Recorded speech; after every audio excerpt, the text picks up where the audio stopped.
Um sacerdote, ele era consagrado ao sacerdócio apenas aos 25 anos de idade.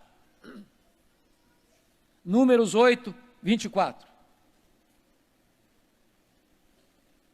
Ele nascia numa família sacerdotal, ele crescia com a vocação de sacerdote, mas ele só era consagrado ao sacerdócio aos 25 anos, conforme Números 8, 24. Mas só começava a exercer a função de sacerdote aos 30 anos, conforme Números 4, 3. Então entenda isso.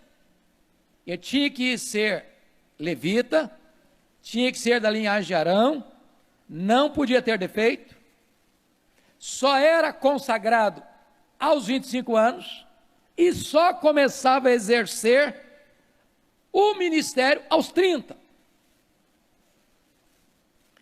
Conforme Levíticos 8, 24, na hora da consagração, ele recebia sangue na orelha direita, no polegar da mão direita e no dedão do pé direito.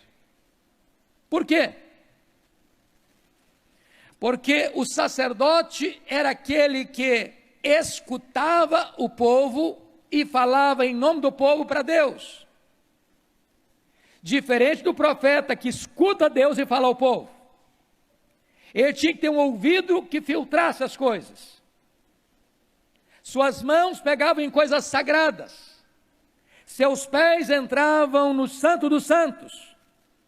Então ele tinha que ter a orelha direita, polegar da mão direita e o dedão do pé direito coberto de sangue, no ato da consagração. Agora você pode perguntar, mas por que o sacerdote só era consagrado aos 25 anos e só começava o seu ministério aos 30? Meus irmãos, um sacerdote, ele tinha que ser um doutor na época. Por exemplo, ele tinha que ser um especialista e estudar algumas áreas. Por exemplo, ele tinha que entender profundamente de zootecnia. Ele tinha que entender de animais. Quando alguém trazia um sacrifício para oferecer a Deus, cabia ao sacerdote examinar o sacrifício, para não ter defeito. Porque se alguém oferecesse um sacrifício defeituoso, conforme está lá em Malaquias, a maldição caía sobre o sacerdote. Ele tinha perícia para entender isso. Segundo, o sacerdote tinha que estudar medicina. Vocês sabem que o sacerdote era a autoridade sanitária da época. Havia mais de 30 tipos de lepras. Algumas curáveis, outras incuráveis.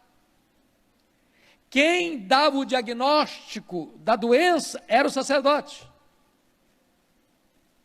Quem dava o alvará de soltura, ou melhor, o atestado de cura para a pessoa voltar a lide, era o sacerdote. Ele tinha que entender de medicina. Terceiro, o sacerdote tinha que entender de leis. A lei de Deus, porque cabia ao sacerdote ensinar o povo a lei de Deus. Ele era um mestre. Se o sacerdote falhasse em ensinar a lei de Deus ao povo, o povo se corromperia.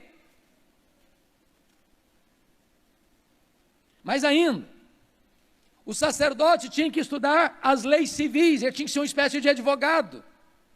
Problemas matrimoniais, punições para certos tipos de assassinatos. Era o sacerdote que fazia toda esta análise para dar o seu veredito, para dar orientação de que tipo de pena a pessoa receberia.